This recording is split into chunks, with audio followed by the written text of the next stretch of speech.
Want to make a podcast? Spotify's got a platform that lets you make one super easily, then distribute it everywhere and earn even more money. All in one place, and it's for free. It's called Spotify for Podcasters, and here's how it works. Spotify for Podcasters lets you record and edit podcasts right from your phone or computer, so no matter what your setup looks like, you can start creating today. Then you can distribute your podcast to Spotify and everywhere else podcasts are heard. Video podcasts are also available on Spotify. With Spotify for Podcasters, you can earn money in a variety of ways, including ads and podcast subscriptions. Best of all, it's totally free with no catch. Ever since we discovered Spotify for Podcasters, we feel like having options like video podcasts, Q&A, and polls has let us be creative on a whole other level. I highly recommend you give it a try. So download Spotify for Podcasters app or go to www.spotify.com/podcasters to get started. Welcome back, X's and T podcast fans. It's your girl, Danny here. We're back at it again with another episode. I'm so excited because this episode is going to be so much more positive. Thank you guys so much for sticking through some of those, those harder moments, those darker episodes. And, advocacy is a huge, huge part of this podcast. We want to make sure that people's stories are getting out there and that people know that they have a platform to speak on. So today we have something, like I said, a little bit different, but this episode, if you're not fired up by the end of this episode, I don't know, you need to go run a mile or drink some coffee or something. But I have today an amazing woman who I've had the privilege to get to know. She reached out to me and is out here to help women. She is a real estate agent, real estate coach, and she is here to help women worldwide. She has a very impressive resume, and I'm really excited to dive into it. I would love to introduce Danielle King. Hi, Danielle. Hello, Danny. How are you? I'm good. How are you? Pretty good. No complaints. So, Danielle, how did you find the X's and T podcast, and what was really your biggest motivation for reaching out and wanting to come on and share your story? I'm always hashtagging and looking at hashtags about women empowerment, and or just women, period. And I think some way, and I used to live on the West Coast, so I'm not sure if it was women empowerment or women that I follow that hashtag, or was it you were originally further on the West Coast too, and our worlds kind of collided, and I've been looking at your posts and seeing some of the women on there and, kind of, I guess, guilt tracing all of the women, like, oh, she's pretty cool. When I saw the post and I said, oh, I want to be on that podcast. I want to be part of the women empowerment, or tell my story and listen to other stories, and just kind of a really cool, I guess you could say, cast of women so far. Yeah, absolutely. And that is definitely our biggest focus here. We love the men who listen. We love the men who've been on the podcast, but it really started with the domestic violence side of things.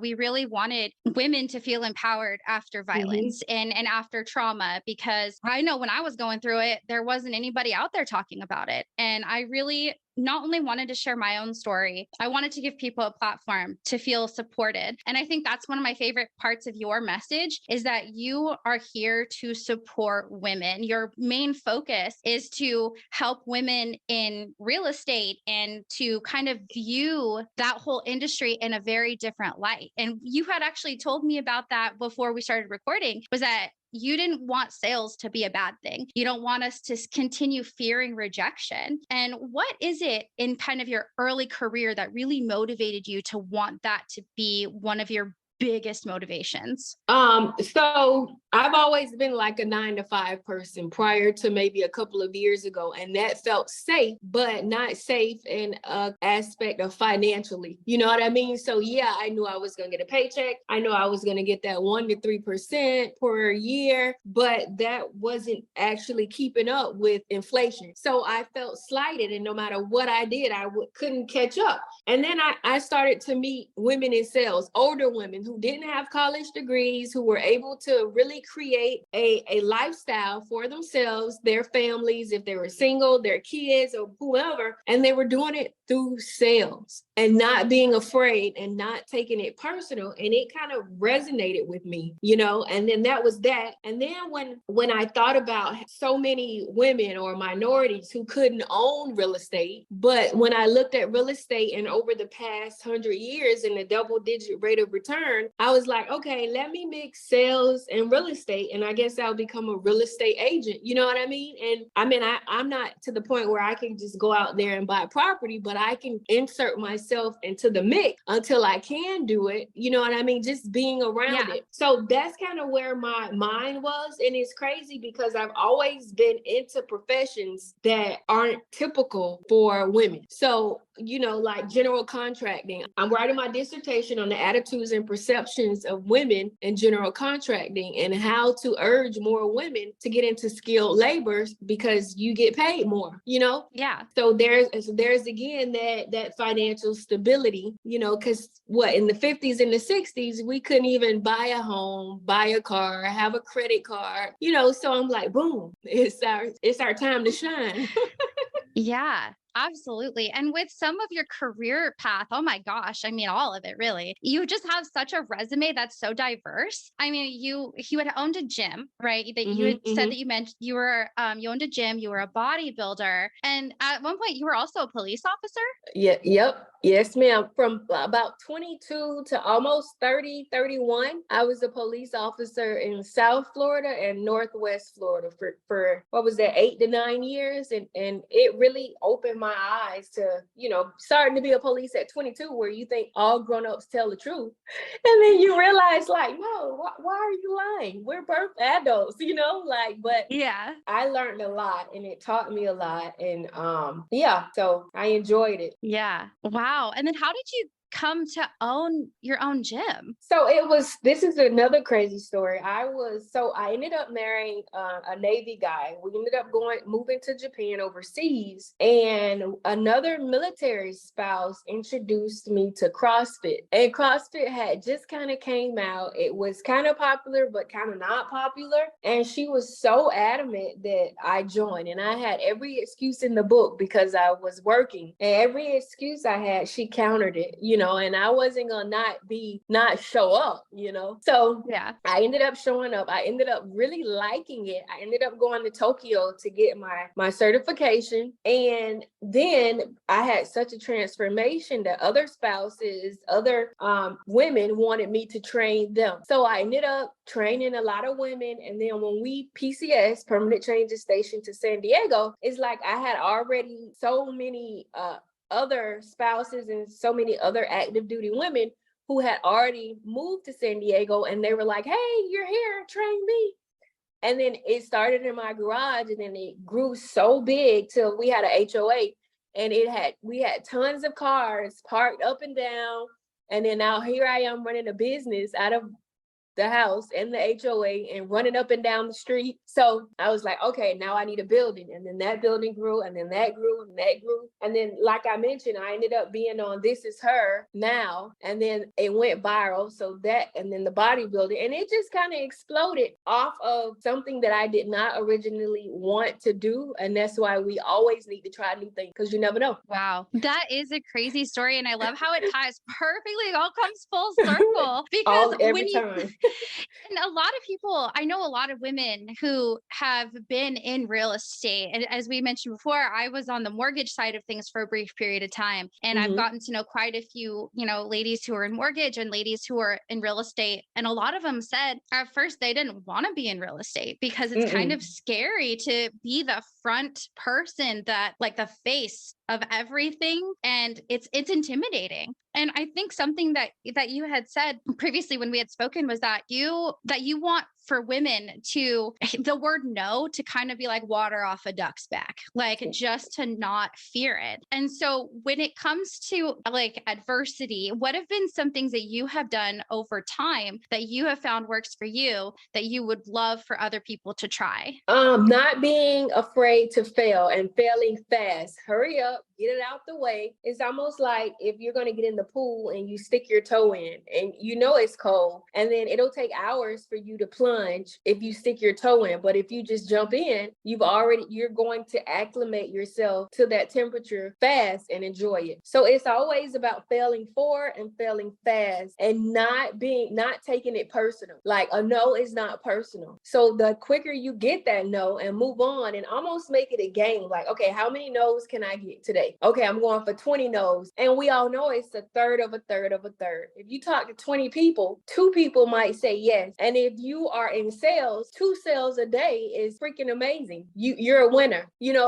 And 1 sale a month in the real estate industry is $5,000 to $6,000, and that's in Florida with a house of an average of 250 to 300,000. And that's low. So it's like just outweigh the benefit of the no. Like, hey, am I going to be able to take care of my family? Am I going to be able to create generational wealth? Am I going to be able to do the things that I want to do to help others? Okay, that's worth that little no from Joe, who I don't even really know anyway. And then what I'm realizing is the older you become, the less, if you apply it, what I'm saying, the less you care about what other people think. Of course, I'm not going out here saying forget everybody and I'm a mean person, but it's like, if I'm really sincere and I'm really trying and that person is not accepting of it, then that's their issue. Let me go over here and find somebody who does appreciate it, who does need the help, who I do, match with. Yeah. Wow. I love that, because I know for me personally, I need to take it, like, all of that into my own life, because I did sales and I loved it, because you're right. You do tend to, you turn it into a game. Like, how many no's can you get? And I got that from Jeffrey Gitomer's The Sales Bible. That book got me through my first half of my sales career. And, it's something where I think a lot of people, and a lot of women specifically, need that type of coaching, need somebody who can tell them, hey, this is what you need to be doing. And when you think about, like the sales seminars, those can be fantastic. And mindset is super important. And I think watching somebody do it, watching them say, what does your dialogue look like? Like, what is it that, like, how do you counteract those no's? Those types of things are so helpful. And I can honestly say, I don't know of very many women who are doing that in real estate or in sales. And to have somebody kind of take the lead and say, you know what, I'm going to come in, I'm going to educate these women. Whoever wants it can have it, as long as they're willing to work for it. And I think that mentality is amazing. And I know that you are very college educated. And I'm wondering, how did you start college, and what has that journey looked like for you? And then how does that tie into your goal of being a real estate coach? So I like to see it as twofold. Now, like I said, I've always been a 9 to 5 person, short of these maybe 5 to 6 years. And that's where I felt most comfortable. And again, being a double minority, it's like, okay, I know I need a college degree so that I could at least be more marketable. And that was my original take on it. And I did not, and working at the police department, to be able to promote, you needed to have a college degree. So that was what led to my first degree in public administration. I didn't want to narrow it down to criminal justice, because I had a feeling that I was not going to be a cop for 20 to 30 years, So I was like, okay, I'll do public administration. And then I got so intrigued with business till I got my MBA. That was the master's in business administration with a concentration in public administration. And I thought, okay, if I wanted to be in business and I wanted to be able to read the public as far as, okay, what parks are, what constitutes a healthy community? A park, okay, what constitutes a healthy community within a park? Okay, now you need enough police, you need enough ambulance, you need enough money, you need enough parks and rec, because now you got 20,000 extra people. So all of that, I'm really into healthy communities and growth. And so boom, then I was like, okay, when we went overseas, and every time I get bored, I'm like, what am I going to do next? I hate twiddling my thumbs. And my grandmother used to say that an idle mind is the devil's workshop, So I was like, oh, I'm gonna get my doctorate. And I was like, okay, what am I gonna get it in? And I was like, okay, management, leadership, and organizational change. So I love going into a situation or going into an organization and making everybody feel a part of. So I was able to use that in every business that I've had. Is, hey, it's not going to just be my baby, it's going to be all of our babies, and we want to see it all grow, so kind of garnering the believability in that business and helping you to believe that it's also yours. Or like a raising tide raises is all the ship, so it's like, let's all believe if I make money, you make money, because now I could pay you more, or now I could give you bonuses. So I don't necessarily always believe that as an entrepreneur, you have to have a degree, but I do believe that it gives you an edge, as far as researching, as far as being a little bit more well-rounded. And if nothing else, a little bit more disciplined, because it takes a lot of discipline to sit down and do all of that work and to put up with those instructors, or, and then because I grew up really poor and I grew up, fighting for everything, it's like I never wanted to be in a situation where if I needed to pivot, I wasn't able to. So if entrepreneur wasn't a thing, I know that I could go get a job. I know I could be an instructor. I know I could go consult. I know I could sell myself, if anything else, you know what I mean? So I think I don't like to say out of fear, but when you don't grow up with a lot of things you do out of survival, and you want to always be ready, especially as a single mom. Like I've been a single mom in the past, so, and a teenage mom. So it was always survival, go, do, be. Wow. And adding that in there, because I didn't know that, which is incredibly inspirational, especially for all the single moms out there, which was me for a long period of time as well. And you kind of get this stigma that statistically speaking, supposedly, like your children are going to fail because you made a decision as a teenager. And I love the fact that today we are continuing to prove that statistic wrong. I see so many amazing children come from single parents. I see those single parents themselves flourish. And I think that that's something that you're right. Like the stigma is always, I think, gonna be there. I'm about fighting it every single day. And the thing is just making sure that, we know that we can do these things, even though society is often telling us, nope, you can't do that. You like something about society's telling them you can't do this. And how would you say for somebody who might feel that something about them is maybe preventing them from reaching that next step? Sometimes it's about planning. It's about planning and writing your goals down so that you have a blueprint for when you get in your head. Because everybody, I don't care if it's the most amazing person with a pair of angel wings on their back, you get in your head, and whatever reason, the enemy or whomever, or that whoever is in your head tells you that you aren't good enough, or you hear that teacher, or you hear that mom. I don't know what it is, but I've met ladies who I thought were absolutely amazing and so accomplished. And when you talk to them, they tell you of how they get in their heads, and what kept them on track is a plan, is following that plan, having that go-to guide instead of leaning on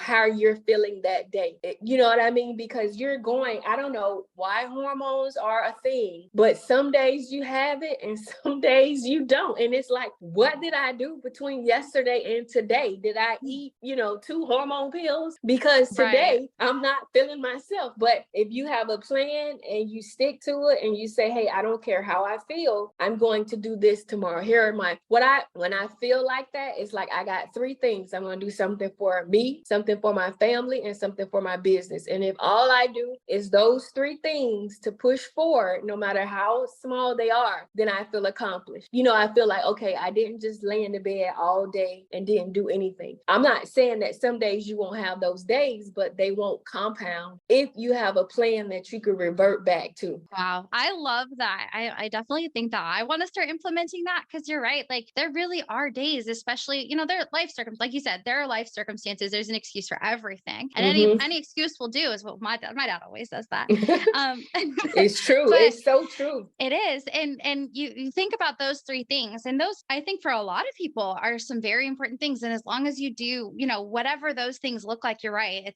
It's okay to not feel like a failure for that day. And I think that those 3 things also kind of prevent that toxic side of hustle culture, because hustle culture can be such a positive thing. People moving forward, people really just running for their families. But I do think there is a little bit of a toxic side of it, just because I think it can become all consuming. And what are some ways that you are able to kind of maintain that balance of family, career, and taking time for yourself? What I would say is it's never going to be a complete balance. It's more of a triage. Sometimes it's like, what has to come first? You know what I mean? And because it's never like, okay, okay, no matter how many times I write down, okay, at 7:10, I'm going to wake up, and at 7:15, I'm going to brush my teeth. You know what I mean? And then I'm going to do this for my kid, out the window. So sometimes it's about just triaging what needs to come first, and then having things fall into place. And then, okay, before the end of the day, this is what I'm going to do.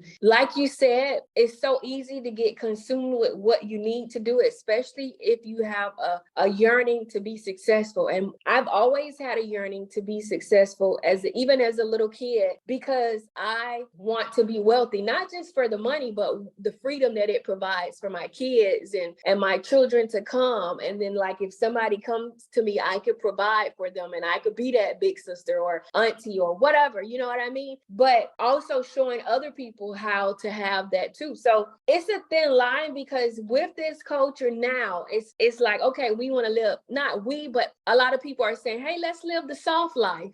But if you do not create this foundation and you constantly talk about the soft life, then it'll create a hard bed to lay in when you can't pay your bills, or you haven't laid that foundation to live a soft life, you know? And because of my age, I'm right at like the cusp of like millennial, and I'm getting older. So it's almost like, okay, I know I need to work hard, but I do want to live a soft life. Okay, I know you know what I mean? And then as we roll into social media being so prevalent and such an amazing way to make money, it's almost like, okay, do I want to get up today? Because I can hop on social media and make 20 contacts. You know what I mean? So that balance for me is hard, because I'm like, okay, like for example, like I mentioned earlier, I teach women, mostly women in the real estate business, how to leverage their social media to get more clients. So here's one thing that I did before I moved here. So I've been here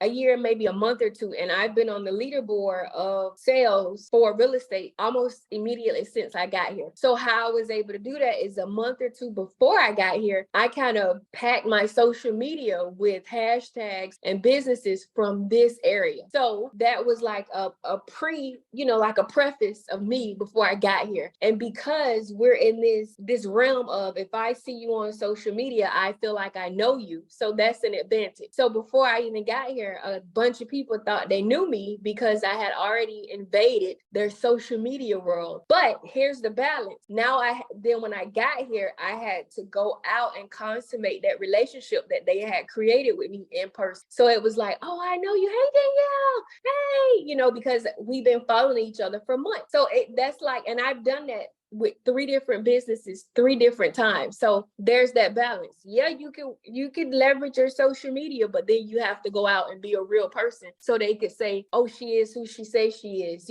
So there's that. If that answered your question, I hope it did, but it's weird, Yeah, no, it did. And that's such a good point, because that was actually one of my other questions, was, how did you start this decision that you were going to leverage social media? And I love the way that you talk about it, because it's so true that yes, you can make phone call after phone call. You can send email after email. But at the end of the day, you got to pick up the phone. You got to call them. You have to speak to them voice to voice, and then you have to go meet them face to face. And I think as sales kind of changes with this generation, I know a lot of people in the past they just went and did cold meetings. Like they just went straight into the business and were like, hi, my name is so-and-so. It's nice to meet you. And that seems so terrifying to me, yes. But that's how it started. And even emails are great. Social media is great. Like you said, you have to get in front of that person for them to see you as a human. Because at the end of the day, that's how we connect. So when it comes to social media, I know sometimes there's some hesitancy to begin on social media, but then there's a lot of people who want to only use social media. You have to get in front of the person and how you leverage the social media. But how do you help people change that mindset? So I guess because one, like I said, I am at that age where we did do everything in person in real life, like when I was in college, we used a typewriter a little bit, and then we went to a word processor, and then it was only computers in the lab, not at home. And then we rolled into AOL, and then that's when chat rooms started. So it's like I'm on the cusp of both. So I do have that experience of being in person, and then I am where I'm still a little bit young enough to be like, okay, I want to be able to use social media. And then when you think about the benefits of it, like we discussed before, hey, what if I had to go meet 10 people every day? I'm naturally one of those friendly introverts where I have about a couple of hours a day of peopling, and then I'm kind of burnt out. So if I had to do everything with sales with it, which is not natural, because who wants to be rejected all the time? It might be a little bit too much. But if I could do half and half, like I've been doing, and then broaden my ability to reach people by utilizing social media, which increases my ability to be successful, why not? Why not say, hey, I'm going to make this video no matter how cheesy it look, because there are 10 other ladies that's like, oh, I could do that because look how her video started. It's when you try to put off this perfectness that you overanalyze it, and then you have the analysis of paralysis. And then when somebody catches you and they're like, oh, you did this wrong, then it's like, oh. But if you know you're not perfect and that makes you more relatable, run with it. You know what I mean? Because it's gonna be at least 10 people. And if you have a business, especially if it's a high ticket item, you only need 1 or 2 sales a month.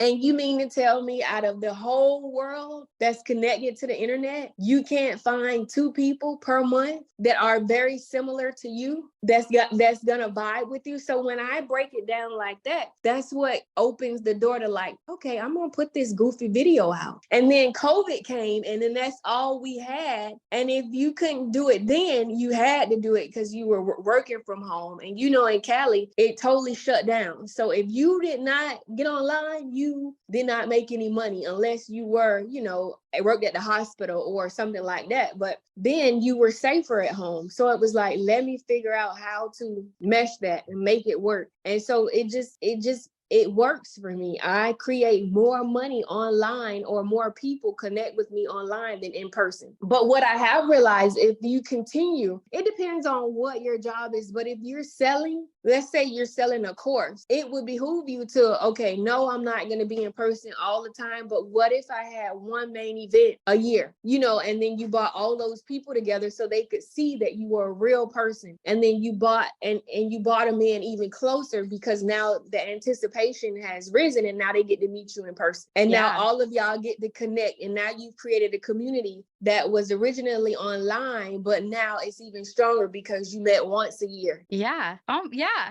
And a lot of people are doing that. Even like podcast hosts or YouTubers, they are able to have that predominant online presence. But like you said, they're having tours, they're meeting like once every couple of years, they're touring to other cities. And that generates a lot of success because, like you said, it really brings that person to life. And that is something that I think it sounds like anybody who has some sort of online business can do. And I think that totally answers that question with how do you steer that mindset of only social media, especially when you think about your in-person presence being, I think a lot of people, yeah, I could do one. I could do 1, 2, I could do maybe 1 a quarter. That definitely takes the pressure off of, especially anybody who doesn't like public speaking, which actually is another question that I have is what kind of advice would you have for anybody that does have a fear of public speaking, and how can, women slowly but surely overcome that?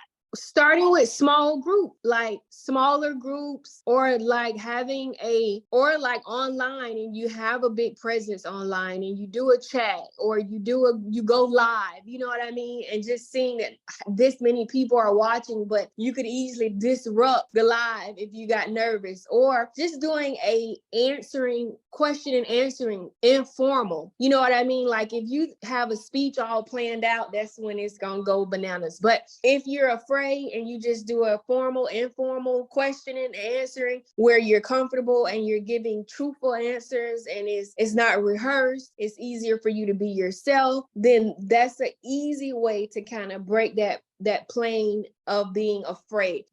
Years ago, I was in Toastmasters, and that helped me a lot too.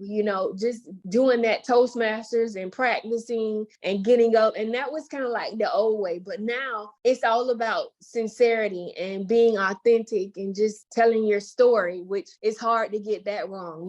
Yeah. When you said Toastmasters, I was like, oh, I used to work with a guy. He was my vendor, and he'd call me and be like, hey, we just had a Toastmasters yesterday. Let me tell you what my topic was. And Yep. it was a good time. I never got to go to one of those, but I totally forgot that those were a thing. And now we have, like you said, the pressure as well, especially when you can just talk to a camera. It's literally just me and the camera. That's it. But I know that fear is out there and that it can be paralyzing, and it can really stop people from reaching their full potential simply because they do have that fear of speaking in front of people. And I love that, that small steps. And I think that that's going to be really helpful. And as far as like people who have, the fear of rejection, especially when it comes to real estate, what is the number one thing, if there's one thing that you could leave people with, is how can they kind of mentally prepare themselves and stop fearing that rejection? So I think the biggest thing is expect it. Like, don't go in it thinking you're going to get every sale, you're going to get it all right. You're not going to make any mistakes, because everything changes and every personality is different, and pretty much every transaction is different, and you got to welcome it. Like, I've had a couple of doozies where, okay, it really knocked me off my A game for a little bit. And then the next time it happened, it might have been 2 days instead of a week. And then the next time it was like 1 month. And it was like, I knew that this is what I was going to do. So that person was an issue. I worked through it. I used some techniques that I learned, like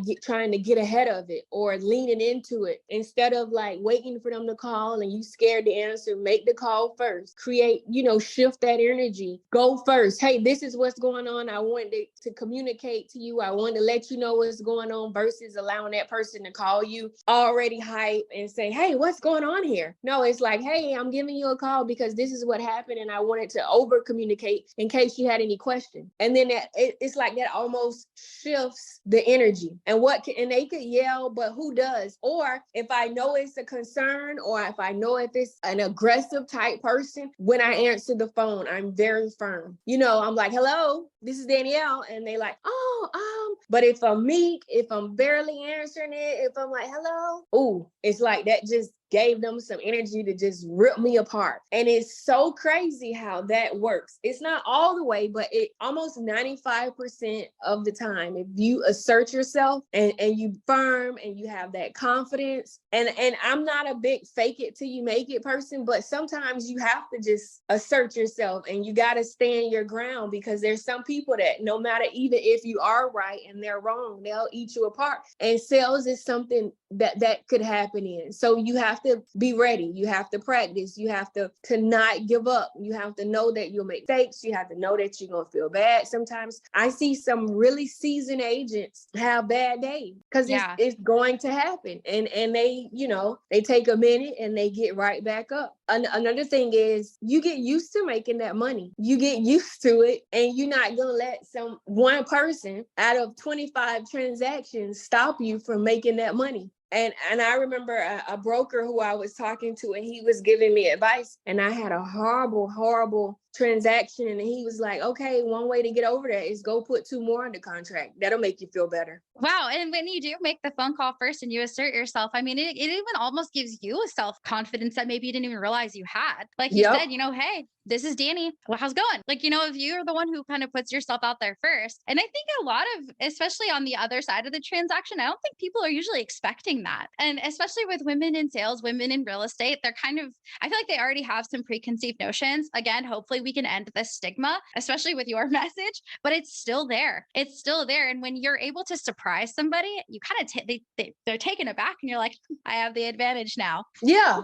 That shift in energy is like magic. I didn't believe it at first, when I do it, when I've done it, it's like, oh yeah, I was just going to tell you about. But before, if they put that call in and they working up what they going to say, and then you answer and you sound, it's like they just, oh, okay, yeah. And now I'm like, no, But it Yeah, took me a exactly. while to get there. I don't want to say that's not my natural innate ability, but it's learning how to read the room, is knowing what I want, is knowing what I'm willing to put up with, is knowing what I want for my family, is knowing what I'm willing to do for it. It's like a totality of all of that come into play. Like, hey, this is what I want. And that one person does not deserve to make me feel bad or stop me or stand in the way or, always be on my back. It's like, oh no, I'm not. Especially as women, it's so easy to convert, and let other people be the strong person or just play along, you know what I mean? But no, you can't do that all the time because you get swallowed whole. Yeah. And it's a tough lesson to learn too when Oh you yeah. do. And my dad always says something, and it's one of my favorite things that he says. And I need to listen to it more often, but he says, what people think of you is not your business. It doesn't Yeah. matter. Like, as long as you're out there, you're doing what you're supposed to be doing, what they think of you, negative, positive, don't matter to you. But how, as a community, can we help support you? If you know anybody that wants to be a realtor, if they got any questions, anybody that just wants to be in sales and want to be able to leverage their social media, if anybody has any questions of why they should be in real estate or why they should be in sales, or just a way, just even for motivation or confidence, because that's the biggest thing. Because once you have that confidence, everything else is like, okay, boom, they could feel it.